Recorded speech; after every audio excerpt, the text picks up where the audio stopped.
Hi అండి. Welcome back to our channel సనాస్ కుకాలేజీ. ఏదైనా స్వీట్ తినాలి అనిపిస్తే ఇంట్లో గోధుమ రవ్వ ఉంటే గోధుమ రవ్వ అలాగే బెల్లం కాంబినేషన్లో ఈ స్వీట్ రెసిపీని ఒకసారి ట్రై చేసి చూడండి. చాలా చాలా టేస్టీగా ఉంటుందండి. అలాగే చాలా సింపుల్ అండ్ ఈజీగా దీన్ని ప్రిపేర్ చేసుకోవచ్చు. దీని టేస్ట్ కూడా చాలా చాలా బాగుంటుందండి. అలాగే ఇది చాలా హెల్దీ రెసిపీ కూడా. అలాగే ఇది చాలా పాతకాలం నాటి రెసిపీ కూడా అండి. పదండి ఇప్పుడు ఈ స్వీట్ రెసిపీని ఎలా ప్రిపేర్ చేయాలో సింపుల్ అండ్ ఈజీ ప్రాసెస్లో చూసేద్దాం. ముందుగా స్టవ్ మీద కుక్కర్ పెట్టుకోవాలి. ఇప్పుడు ఇందులోకి మనం ఒక 3 లేదా 4 టేబుల్ స్పూన్ల నెయ్యిని వేసుకుందాం. ఇప్పుడు ఇందులోకి జీడిపప్పు, బాదం పప్పు అలాగే ఎండు కొబ్బరిని ఈ విధంగా ముక్కల్లాగా కట్ చేసి వేసుకోవాలి. ఇప్పుడు దీన్ని మనం గోల్డెన్ కలర్ వచ్చేంత వరకు ఫ్రై చేసుకోవాలండి. చూడండి, ఇవి గోల్డెన్ కలర్ వచ్చేసాయి కదా. ఇప్పుడు వీటిని మనం తీసి పక్కన పెట్టుకుందాం. ఈ విధంగా అన్నిటినీ తీసి పక్కన పెట్టుకుందాం. ఇప్పుడు ఇదే నెయ్యిలోకి 1 కప్పు గోధుమ రవ్వను వేసుకోవాలి. ఇప్పుడు మంటని లో ఫ్లేమ్లో పెట్టుకొని దీన్ని మనం బాగా ఒక 3 నుంచి 4 నిమిషాల వరకు ఫ్రై చేసుకోవాలండి. ఇది కొద్దిగా కలర్ చేంజ్ అయ్యేంత వరకు దీన్ని ఫ్రై చేసుకోవాలి. చూడండి, ఇది చక్కగా కలర్ చేంజ్ అయింది. అలాగే పర్ఫెక్ట్గా ఫ్రై అయిందండి. చూడండి, ఇప్పుడు ఇందులోకి మనం ఒక 2 కప్పుల నీళ్ళని పోసుకోవాలి.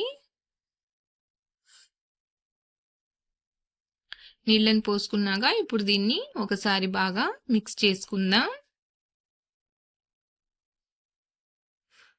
చూడండి, ఈ విధంగా కలుపుకున్నాక ఇప్పుడు మనం మూత పెట్టేసి దీన్ని ఒక 3 విజిల్స్ వచ్చేంత వరకు కుక్ చేసుకోవాలి. ఇది ఒక సైడ్ ఉడుకుతుంటుంది కదండి. ఇప్పుడు ఇంకొక సైడ్ మనం ఒక ప్యాన్ పెట్టుకొని ఇప్పుడు ఇందులోకి 1 కప్పు బెల్లం వేసుకోవాలి. అలాగే 1 కప్పు నీళ్ళని పోసుకోవాలి. పాకం ఏమీ రావాల్సిన పని లేదండి, జస్ట్ బెల్లం కరిగితే సరిపోతుంది. ఈ విధంగా కలుపుకుంటూ బెల్లాన్ని కరిగించుకోవాలి. చూడండి, బెల్లం అనేది చక్కగా కరిగిపోయింది. ఇప్పుడు స్టవ్ని ఆఫ్ చేసేసుకొని ఇప్పుడు ఈ బెల్లం వాటర్ని మనం పక్కన పెట్టేసుకుందాం.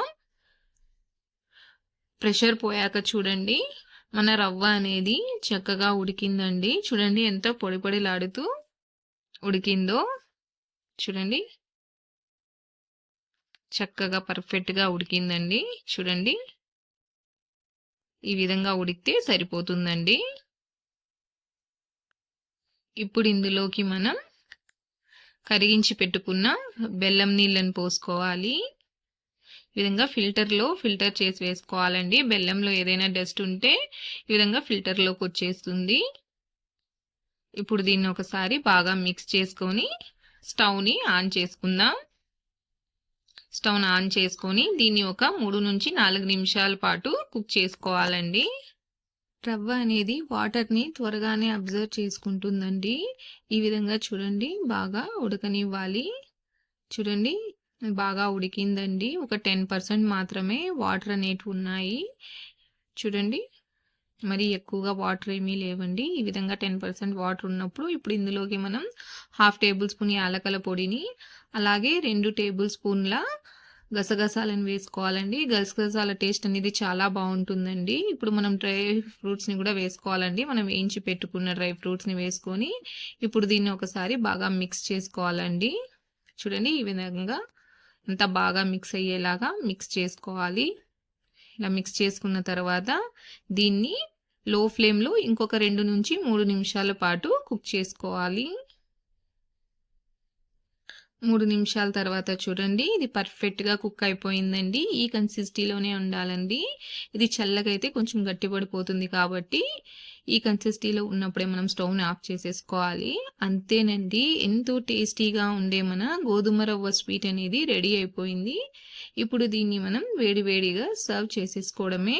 చూడండి ఎంత పర్ఫెక్ట్గా పొడి పొడిలాడుతూ కుక్ అయిందో. చూడండి ఎంత కలర్ఫుల్గా ఎంత ఎమ్మీగా ఉందో. ఇది చాలా చాలా హెల్దీ రెసిపీ అండి. పిల్లలకి కూడా ఈ విధంగా గోధుమ రవ్వ బెల్లం కాంబినేషన్లో ఈ స్వీట్ని చేసి పెట్టండి. చాలా చాలా హెల్దీ రెసిపీ అండి. అలాగే చాలా సింపుల్ అండ్ ఈజీగా దీన్ని ప్రిపేర్ చేసుకోవచ్చు. మీరు కూడా తప్పకుండా ఈ స్వీట్ రెసిపీని ఒకసారి ట్రై చేసి చూడండి. మీకు ఈ రెసిపీ ఎలా అనిపించిందో నాకు తప్పకుండా కామెంట్లో తెలియచేయండి. అలాగే వీడియో నచ్చినట్లయితే లైక్ చేయండి, షేర్ చేయండి. అలాగే నా ఛానల్ని సబ్స్క్రైబ్ చేసుకోండి. Thanks for watching.